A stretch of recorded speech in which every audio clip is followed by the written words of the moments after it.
네, 존경하는 국민 여러분, 김영주 위원장님과 선배 동료 위원 여러분, 가장 부산다운 부산 중구 영도구 국회의원 황보승희입니다. 21대 총선에 출마할 때 저는 상식과 합리로 대화와 타협을 통해 문제를 해결하는 정치로 주민들께 보답하겠습니다라는 선거 슬로건을 말했었습니다. 그러나 지금 현재 국회의 모습은 전혀 그렇지 못해 마음이 매우 무겁고 매 순간 의회에서 제가 할 수 있는 역할에 깊은 회의감을 느낍니다.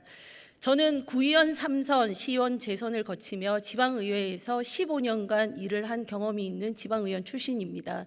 제가 처음 2004년도 구의원 선거를 할 때는 정당 공천제가 아닌 내천제였습니다. 선관위에서 번호를 뽑기 해서 3번을 뽑고 당선이 됐었습니다.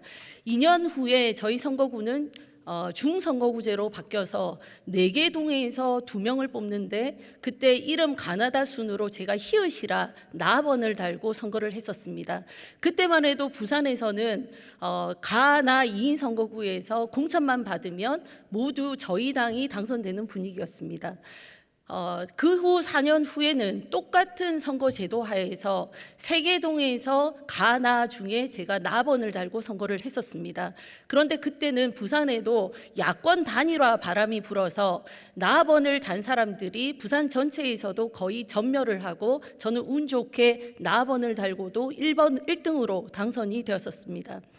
시의원 선거 때는 또다시 소선거구제로 돌아갔습니다.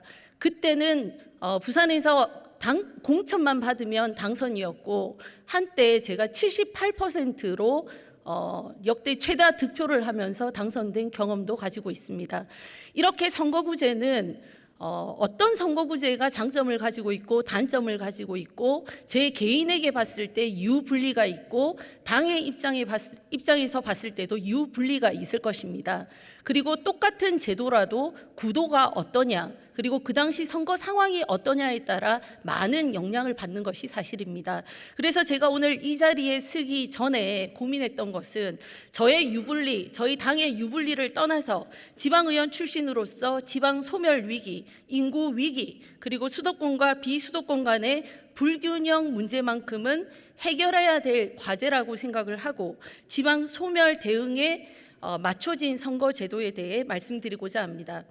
지방의 위기는 어제 오늘의 일이 아닙니다. 현재 우리나라 시군구 253개 중에서 반 이상이 이미 쇠퇴했거나 쇠퇴하고 있습니다. 지금부터 20년 정도가 지난 2040년이면 우리나라 지자체의 약 30%가 제 기능을 상실할 수 있다는 분석입니다. 반면 서울, 경기, 인천 등 수도권에는 모든 것이 차고 넘칩니다. 우리나라 100대 기업 본사 90% 이상, 전국 20대 대학 80%, 의료기관 51%, 예금의 70%가 수도권에 몰려 있습니다. 수도권의 과밀화로 집적 이익이 있는 것도 사실이지만 그 집중이 한계를 넘으면 집적 불이익이 더 커질 것이고 그 사이 지방을 잘 모르는 중앙정부의 나눠주기식 정책은 예산 투입의 효율성을 낮추고 지방도시를 살리지는 못하면서 궁극적으로 국가적 재정 위기만 초래할 것입니다. 수도권 과밀화는 국회 의석수에 고스란히 반영됩니다. 21대 국회에서 전체 의석의 47.8%를 수도권에서 차지했고 지금 현행 선거제에서 다음 국회는 50%가 넘을 것입니다. 소멸해가는 인구 15만 이하 지방 소도시를 살리기 위해 제대로 대변할 목소리가 필요합니다. 지방의 문제를 누구보다 이해하는 본 의원은 지방 소멸 위기, 인구 위기, 수도권과 비수도권의 불균형을 극복하기 위해 도농복합 선거구제가 좋은 대안이라고 생각합니다. 정개특위는 도농복합 선거구제의 첫 번째 기대 효과로 지방 소멸 대응을 꼽고 있습니다. 도시 지역의 경우 선거구의 크기를 확대해 3인 이상의 국회의원을 선출하고 농산 어촌 지역에서는 소선거구제를 유지해 1인을 선출하는 안입니다. 그러나 이 경우 인구수에 따라 지역 선거구를 나누면 생활권과 무관한 게리맨더링이 나타날 수 있기 때문에 농산 어촌 지역에 대해서는 현행 최소 인구 범위인 13만 5,221명에 미달하는 경우에도 이를 용인해주는 특례를 만들어 지역 대표성을 보장하고 거대 선거구 출현을 막는 보완책을 마련할 필요가 있습니다. 하지만 인구 감소는 농산 어촌만의 문제가 아닙니다. 행정안전부는 2021년 인구 감소 지역 89개를 발표하였는데 여기는 비수도권 대도시 부산, 대구, 인천 등 일부 자치구와 경기도 일부 자치구도 포함되어 있습니다. 본 의원은 이들 지역에 대해서도 농산 어촌과 마찬가지로 소선거구제를 적용하여 지역의 대표성과 책임성을 보장하는 방안을 검토할 필요가 있다고 생각합니다.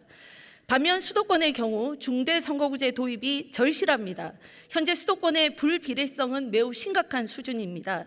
2020년 총선 결과를 보면 수도권에서 1당의 득표율은 56.6%, 2당의 득표율은 43.4%이지만 의석수로는 103석, 16석, 13.2% 득표 격차가 의석수로는 87석의 차이를 만들어냈습니다. 심각한 민의의 왜곡이 아닐 수 없습니다.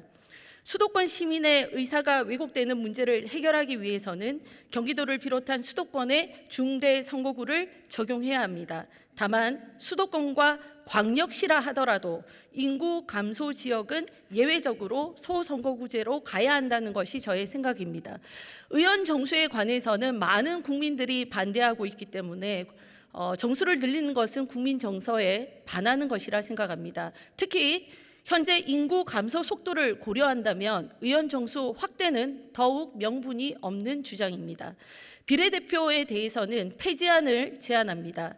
비례대표의 도입 취지는 좋았으나 그 현재 실행되는 것을 보면 불투명한 비례대표 선정 절차와 비례의원들의 극단적 표결 양상 등으로 국민 불신의 원인이 되고 정치 양극화, 대립을 심화시켰다고 생각합니다. 존경하는 국민 여러분, 선거구제 변화는 지방 소멸을 어떻게 하면 줄일 것이며 그리고 감소하는 인구에 대해 어떤 대책을 세울 것인지를 반영하여 심사숙고해야 된다고 생각합니다. 경청해 주셔서 감사합니다.